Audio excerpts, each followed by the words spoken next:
नमस्कार विद्यार्थी मित्रांनो, बृहन्मुंबई महानगरपालिका यांच्याकडून एक सूचनापत्र जाहीर करण्यात आलेलं आहे. यामध्ये बघा जे काही नुकतीच जे कार्यकारी सहाय्यक निवड यादी जाहीर केलेली होती, याची जे कॅटेगरी वाईज कट ऑफ आहे तो किती लागलेला आहे, संपूर्ण कॅटेगरी वाईज इथं दिलेलं आहे. त्याआधी बघा काही याच्यामध्ये पॉइंट दिलेले आहेत, ते आपण सविस्तर जाणून घेऊया.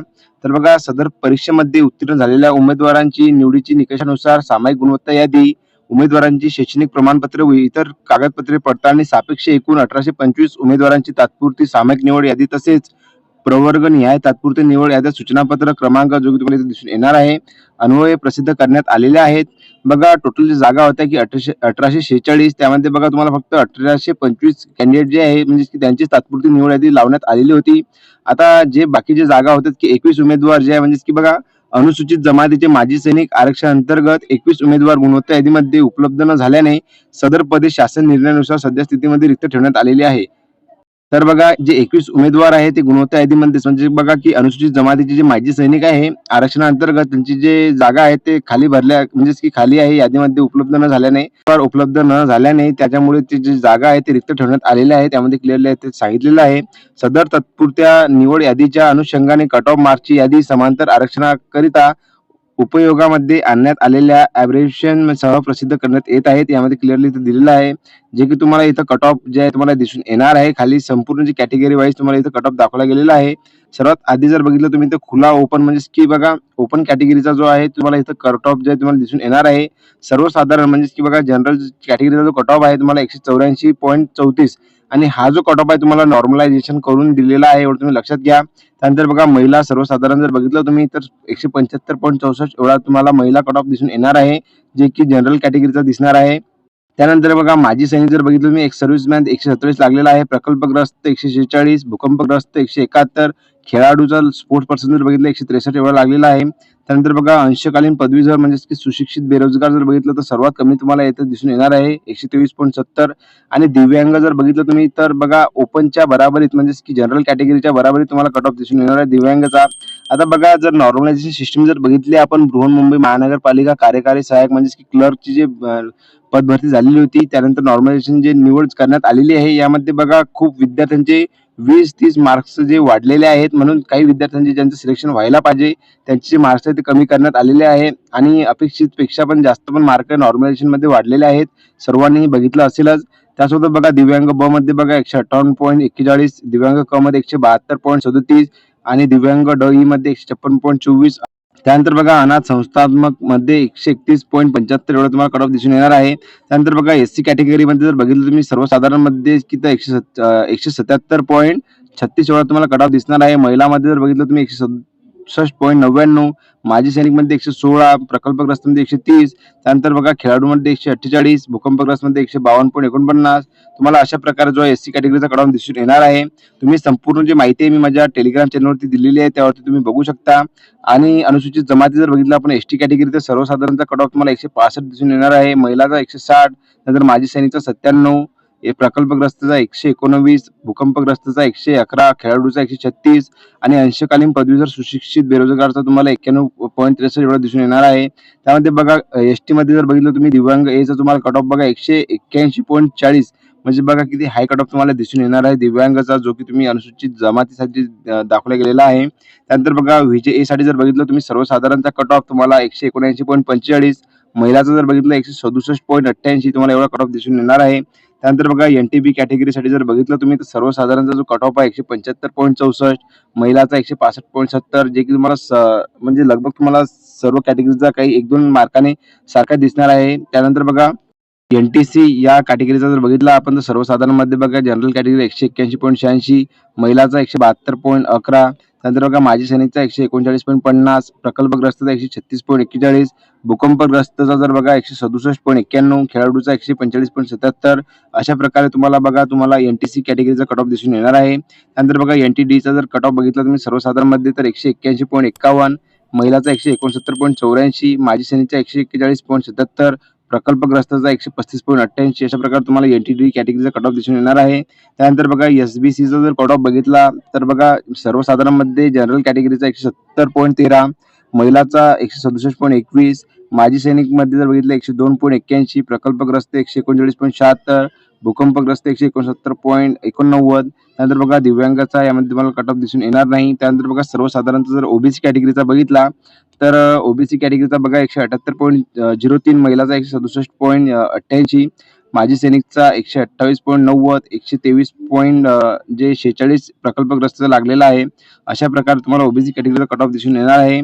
त्यानंतर बघा ईडब्ल्यूएस कॅटेगरीचा जर बघितला आपण तर सर्वसाधारणमध्ये 168.18, महिलाचा जर बघितला 157.10, त्यानंतर बघा माजी सैनिकचा 97.13, प्रकल्पग्रस्तचा 95.84, प्रकल्पग्रस्त अगेन्स्ट तुम्हाला 167.94, अशा प्रकारे तुम्हाला ईडब्ल्यूएस कॅटेगरीचा कट ऑफ दिसून येणार आहे. त्यानंतर बघा एसईबीसी जर बघितला आपण सर्वसाधारणमध्ये तर 180.58, महिलाचा जर बघितला 168.81, अशा प्रकारे तुम्हाला एसईबीसी कॅटेगरीचा कट ऑफ दिसून येणार आहे.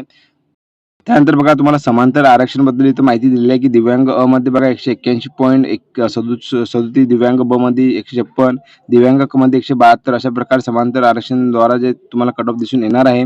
तर बघा हा जो संपूर्ण डाटा आहे मी तुम्हाला आधीच सांगितलं, की टेलिग्रामवरती दिलेला आहे आणि तुम्ही कॅटेगरी वाईज तुम्ही बघू शकता, की किती तुम्हाला कट ऑफ जो मिळालेला आहे म्हणजेच की लागलेला आहे कट ऑफ. संपूर्ण माहिती यामध्ये दिलेली आहे.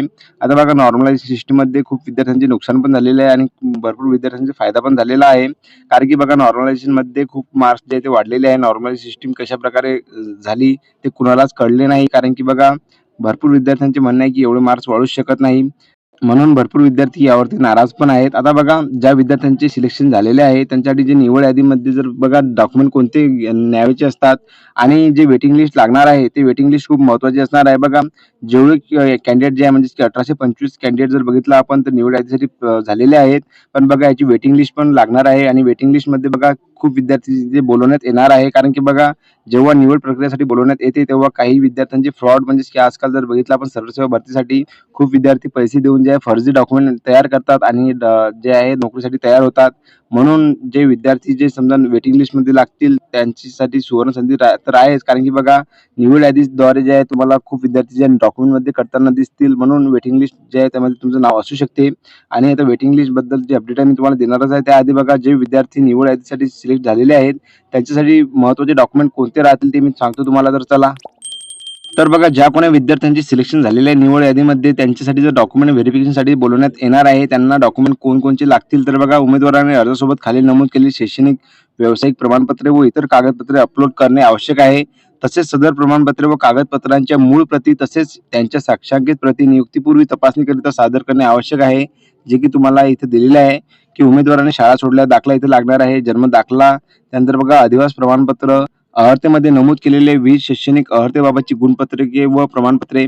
बघा ज्यावेळी तुम्ही कार्यकारी सहाय्यकचा फॉर्म भरलेला असेल आणि जे कोणते डॉक्युमेंट तुम्ही अपलोड केलेले असतील ते डॉक्युमेंट तुम्हाला ज्यावेळी तुमचं डॉक्युमेंट व्हेरिफिकेशन राहणार त्या टाईमला तुम्हाला न्यावं लागेल. त्यानंतर बघा मराठी व इंग्रजी भाषेचे विविध गतीचे टंकलेखनाचे प्रमाणपत्र व संगणक ज्ञानाचे MS-CIT प्रमाणपत्र तसेच उमेदवारांनी सक्षम अधिकाऱ्यांनी दिलेले जात प्रमाणपत्र.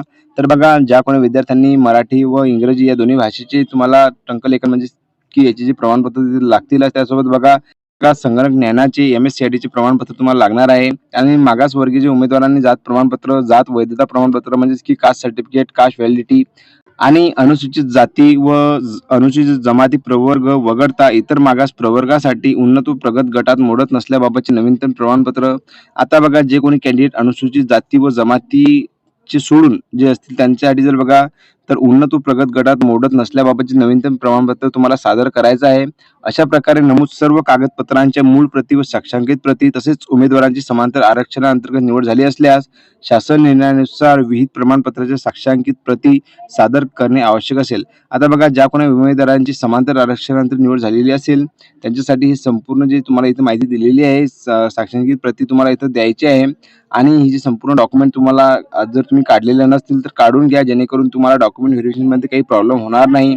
अशा प्रकारची ही माहिती जी आहे तुम्हाला डॉक्युमेंटबद्दल मी सांगितलेली आहे. याबद्दल जर तुम्हाला काही अडचण असेल तर मला कमेंट बॉक्समध्ये नक्की कळवा.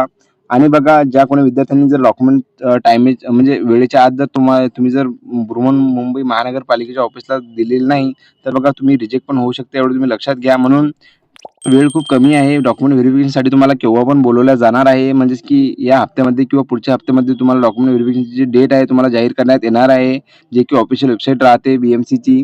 त्यानंतर बघा जर बघितलं आपण की आता ज्या विद्यार्थ्यांचे सिलेक्शन व्हायचे बाकी आहे म्हणजेच की वेटिंग लिस्ट कधीपर्यंत येणार आहे, तर बघा वेटिंग लिस्ट पण तुम्हाला ज्या म्हणजेच की येत्या काही हप्त्यामध्ये लगेच तुम्हाला दिसून येणार आहे. आणि जशी वेटिंग लिस्टबद्दल काही अपडेट मिळते तशी मी तुम्हाला माझ्या चॅनलवरती देणार. म्हणून चॅनलला सबस्क्राईब करून ठेवा आणि टेलिग्राम चॅनलला पण जॉइन व्हा. संपूर्ण माहिती जी आहे डॉक्युमेंटबद्दल जे की मी तुम्हाला माझ्या टेलिग्रामवरती देत राहतो, जे की नवीनतम भरतीचे अपडेट येत राहतात त्याबद्दल संपूर्ण माहिती देत राहतो. आणि चॅनलला पण सबस्क्राईब करून ठेवा. आता बघा तुम्ही कट ऑफ बद्दल तर बघितलं असेलच की कट ऑफ किती गेलेला आहेत आणि वेटिंग लिस्टमध्ये कोणकोणते विद्यार्थी तुम्हाला किती मार्क्स मिळालेले आहेत ते मला कमेंट बॉक्समध्ये कळवा, जेणेकरून मी तुम्हाला सांगू शकतो की बघा तुमचं वेटिंग लिस्टमध्ये नाव असू शकते की नाही असू शकत. त्यानुसार मला समजून येणार की बघा जे वेटिंग लिस्टमध्ये जर बघितलं आपण तर किती तुम्हाला मार्क्स मिळाले त्यावर मला सांगता येणार. कारण की बघा जे आपण कट ऑफ जो बघितला फायनल की किती लागलेला आहे कॅटेगरीनुसार तुम्ही पण बघितला असेलच. नाही बघितला असेल तर बघा ती जी लिस्ट आहे आपण संपूर्ण माझ्या टेलिग्राम चॅनलवरती दिलेली आहे, त्यावरती तुम्ही बघू शकता. तर बघा अशी ही आजची माहिती होती बृहन्मुंबई महानगरपालिका कार्यकारी सहाय्यक म्हणजेच की क्लर्क या पदासाठीच्या बद्दलची. म्हणून व्हिडिओ जर तुम्हाला का आवडला असेल तर लाईक, शेअर, कमेंट करायला विसरू नका. तर अशीच अपडेट आपण घेऊन येत असतो, म्हणून चॅनलला पण सबस्क्राईब करून ठेवा. तर भेटूया आपण पुन्हा एकदा नवीन व्हिडिओमध्ये. धन्यवाद.